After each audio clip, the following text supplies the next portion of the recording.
Hello दोस्तों, मेरे इस यूट्यूब चैनल में फिर से आपका स्वागत है। आज हम फिर एक नए चैप्टर के साथ, एक नए टॉपिक के साथ फिर आज सीटेट के इम्पोर्टेंट क्वेश्चन के लिए फिर हम आज इस चैनल में मौजूद हैं। आज एनसीईआरटी के चैप्टर 5 जो इसमें मुख्य रूप से दो बातों को बताया गया है, एक स्कूल और दूसरा कीपिंग बी, हनी बी के बारे में बताया गया है। तो इसमें हम लोग आज देखेंगे कि ये जो इम्पोर्टेंट पॉइंट्स हैं जो हमारे आने वाले सीटेट एग्ज़ाम के लिए बहुत ही ज़्यादा इम्पोर्टेंट है, क्योंकि इस टॉपिक से सीधा सवाल हमारे सीटेट के क्वेश्चन में देखने को मिलता है। प्रीवियस ईयर क्वेश्चन भी उठाकर देख सकते हैं, उसमें ये सब क्वेश्चन निरंतर बार बार पूछा गया प्रश्न है। तो आइए ज़्यादा समय ना लेते हुए हम इम्पोर्टेंट पॉइंट्स की तरफ बढ़ते हैं। तो शुरू करते हैं आज का ये नया टॉपिक। तो आरटी एक्ट 2009 जिसमें हमें शिक्षा का अधिकार दिया गया है, ये अधिनियम 4 अगस्त 2009 में संसद में अधिनियमित किया गया था, परंतु इस एक्ट को 1 अप्रैल 2010 में लागू किया गया। इस एक्ट के तहत देश के सभी बच्चे जिनकी आयु 6 वर्ष से 14 वर्ष है, उन सभी बच्चों को निःशुल्क शिक्षा देने का प्रावधान रखा गया। ये शिक्षा का मौलिक अधिकार है। ये आर्टिकल 221 क में भी कहा गया है, शिक्षा का अधिकार यानी 6 वर्ष से 14 वर्ष के बालकों को निःशुल्क और अनिवार्य शिक्षा देने का अधिकार दिया गया है। और आर्टिकल 45 में 6 वर्ष से कम आयु वाले बच्चों के लिए प्रारंभिक बाल अवस्था देखरेख और शिक्षा का उपबंध किया गया। धारा 6 के तहत भी बच्चों को पड़ोस के किसी भी स्कूल में दाखिला लेने का अधिकार है। यह एक्ट सुनिश्चित करता है कि कमजोर वर्ग के बच्चे और वंचित समूह के बच्चे के साथ भेदभाव नहीं किया जा सके। ये सिर्फ निजी सरकारी स्कूल में ही नहीं बल्कि निजी स्कूल में भी ये प्रावधान है। निजी और विशेष श्रेणी वाले विद्यालय को भी आर्थिक रूप से निर्बल समुदाय के बच्चों के लिए पहली कक्षा में 25% स्थान आरक्षित करने का आदेश है। तो ये सब जो है आरटी एक्ट 2009 के तहत ये संभव हो सका, जिनमें 6 वर्ष से 14 वर्ष के सभी बालकों को निःशुल्क और अनिवार्य शिक्षा देने का प्रावधान है। अनुच्छेद 21 क में भी देखा गया है, उसमें भी शिक्षा का अधिकार है, जिसमें ये साफ साफ कहा गया है कि जिनकी आयु 6 वर्ष से 14 वर्ष है, उन सभी बच्चों को निःशुल्क रूप से शिक्षा और अन्य सुविधा का अच्छा खासा ख्याल रखा गया है। अनुच्छेद 45 में भी यही है, जो 6 वर्ष से नीचे के बालक हैं उनके लिए भी तो प्रावधान होना चाहिए। तो 6 वर्ष से जो भी कम आयु के बालक हैं उनको प्रारंभिक बाल अवस्था में देखरेख और शिक्षा का उपबंध कराना भी विद्यालयों को, ये अनुच्छेद 45 के तहत हर एक गाँव में पंचायतों में आंगनवाड़ी केंद्र खोला गया है, जिनमें 6 वर्ष से नीचे के बालकों का उनका देखरेख किया जाता है और साथ में प्लेइंग स्कूल की तरह उसमें शिक्षा दी जाती है। तो ये था आरटी एक्ट 2009। अब देखेंगे हम लोग बी कीपिंग या मधुमक्खी पालन।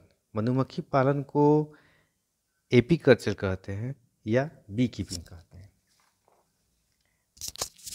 मधुमक्खियाँ फूलों के परागकण को संचित कर अपने अंदर रखती हैं और फूलों के रस को अपने छत्ते में जमा करती है और इन्हीं फूलों के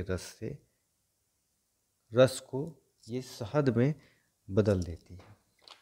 इस प्रोसेस में हम लोग इस प्रोसेस को एपीकल्चर के नाम से हम लोग जानते हैं। एपीकल्चर में मधुमक्खियों के द्वारा शहद बनाने का अलग अलग तरीके से अलग अलग स्टेप में काम होता है। मधुमक्खियाँ पालन के लिए लीची का पेड़ सबसे ज़्यादा उपयोगी है। यह लीची के फूलों से शहद निकालती है। मधुमक्खी पालन या तो इंसानों के द्वारा मधुमक्खी पालन मैनमेड तरीके से भी होता है और एक नेचुरल तरीका से होता है, जो कहीं भी पेड़ में, घरों में या कहीं भी ठंडे जगहों में जहाँ उनको वातावरण अच्छा मिले तो वो छत्ता लगा देती है।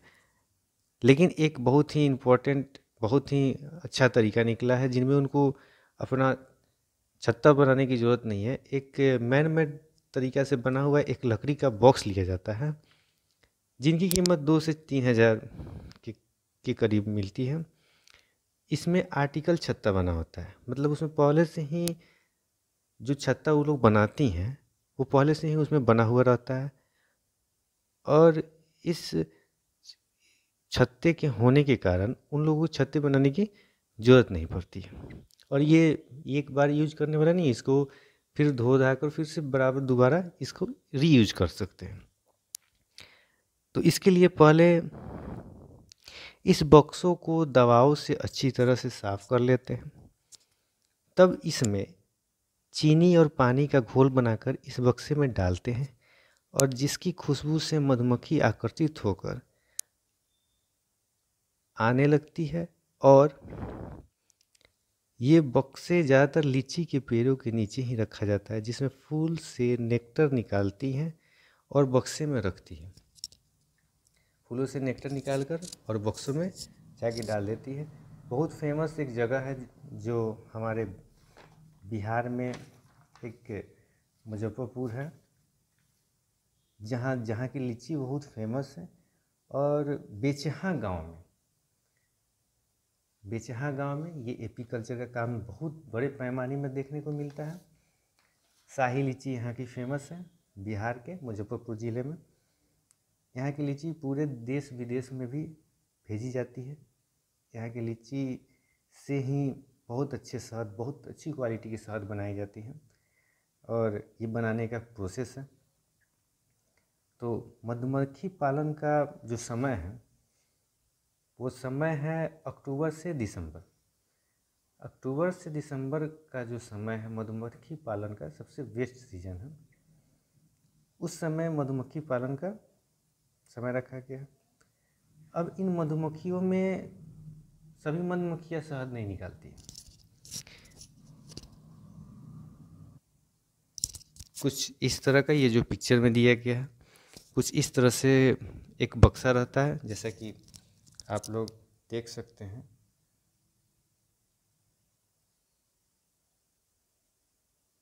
यहाँ पर जैसे ये लकड़ी का बक्सा है और इस बक्से में इसी छत्ती की तरह इसमें पार्ट बाई पार्ट इसमें लगा रहता है। और ये लीची का पेड़ है, लीची के पेड़ के नीचे इसको बहुत ही अच्छे तरह से सजा दिया जाता है और इस तरह कुछ मास्क पहना जाता है जिससे ये बाइट ना कर सके, डंक ना मार सके, क्योंकि इनके डंक में भी एसिड होता है जो शरीर को क्या कर सुझा देता है। तो कुछ इस तरह से स्टेप बाय स्टेप ये लोग प्रोसेस करते हैं एपीकल्चर के लिए। और इस छत्ते को आप देख सकते हैं, ये छत्ते में इसी तरह का गोल्डन कलर का शहद इसमें पूरा भरा रहता है, जिनको खास तरह के इस तरह के वस्त्रों को पहनकर उनमें से हम लोग शहद को निकालते हैं। ये शहद काफ़ी मीठा होता है और हमारे स्वास्थ्य के लिए भी बहुत ही ज़्यादा फायदेमंद होता है। इनमें भी बहुत सारी मधुमक्खियाँ जो हैं, कुछ खास मधुमक्खियाँ ही इनमें ये शहद कलेक्ट करती, इकट्ठा करती है। सभी मधुमक्खी इस शहद को नहीं इकट्ठा करती है। और इनके कार्य के अनुसार मधुमक्खियों के विभिन्न विभिन्न प्रकार, डिफरेंट डिफरेंट वैरायटी में इनको बांटा गया है। जैसे हम देखते हैं इसके आगे, जैसे इस तरह फूलों से ये नेक्टर निकालती हैं और बक्से में जमा करती हैं। इनमें जो रानी मक्खी होती है, क्वीन मक्खी, जो आपको फिगर फर्स्ट में दिख रहा होगा, ये इनका काम क्या है, ये केवल अंडे देने का काम करती है और इन अंडों की रखवाली का काम अन्य मधुमक्खी का है। ये शहद नहीं निकालती है, शहद नहीं लाती है, ये सिर्फ अंडे देती है। और ये वर्कर मधुमक्खी है, ये सेकेंड में वर्कर मधुमक्खी। इनकी साइज़ में भी डिफरेंसेस देखने को मिलते हैं। रानी जो मक्खी है वो कुछ इन लोगों की लेंथ से जो है लंबी है, और ये वर्कर मधुमक्खी, वर्कर हनी भी थोड़ा छोटी है। तो ये ओनली क्या करती है, इन श्रमिक मधुमक्खियाँ छत्ते में सबसे अधिक संख्या में रहती है और इनके पेट पर कई तरह के समानांतर धारियाँ पाई जाती है। ऐसा लाइन वाला धारी पाया जाता है। इनकी पहचान इस तरह से कर सकते हैं। और ये डंक भी मारती है।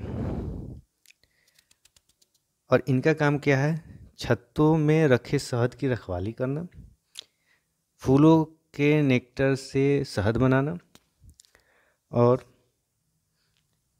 अपने साथी मधुमक्खियों की रक्षा करना। वहीं एक है नर मधुमक्खी, जो इधर देखने को मिल जाएगा। ये नर मधुमक्खी है। ये जो वर्कर मधुमक्खी से थोड़ा बड़ा है और रानी मधुमक्खी से थोड़ा छोटा है, यानी मीडियम कह सकते हैं, बीच वाला है ये। इनका काम क्या है, नर मधुमक्खी का काम जो है रानी का गर्भधारण करना होता है और इसे और कोई भी काम नहीं करना होता है। और एक काम और करता है, छत्ते में जमा किया गया शहद को बड़ी ही आराम से खाता है। दूसरा इसका कोई काम नहीं है। तो आज के इस हमने देखा कि RTAE एक्ट 2009 के बारे में, जिनमें 6 से 14 वर्ष के बच्चों को निःशुल्क और अनिवार्य शिक्षा देने का अधिकार दिया गया है। और साथ ही हमने हनी बी के बारे में, जो अक्टूबर से दिसंबर के बीच में की जाती है। और इस तरह की एग्रीकल्चर को एपीकल्चर कहते हैं या बी कीपिंग कहते हैं। ये बहुत ही फेमस जगह एक मुजफ्फरपुर का गांव है। मुजफ्फरपुर के गांव में, बेचहा गांव में, बिहार का है। बिहार के मुजफ्फरपुर ज़िला के बेचहा गांव में बहुत ही बड़े पैमाने पर किया जाता है। और इसमें रानी मधुमक्खी जो है वो अंडा देती है, श्रमिक मधुमक्खी शहद इकट्ठा करने का काम करती है और श्रमिक मधुमक्खी का काम वो छत्तों को और मधु को, शहद को रक्षा करने का भी काम है। और नर मधुमक्खी गर्भधारण करने में मदद करती है। बस यही है। ये इम्पोर्टेंट फैक्ट्स हैं जो सीटेट के पॉइंट्स ऑफ व्यू से बहुत ही ज़्यादा इम्पोर्टेंट है और प्रीवियस ईयर में बार बार पूछे गए प्रश्न हैं।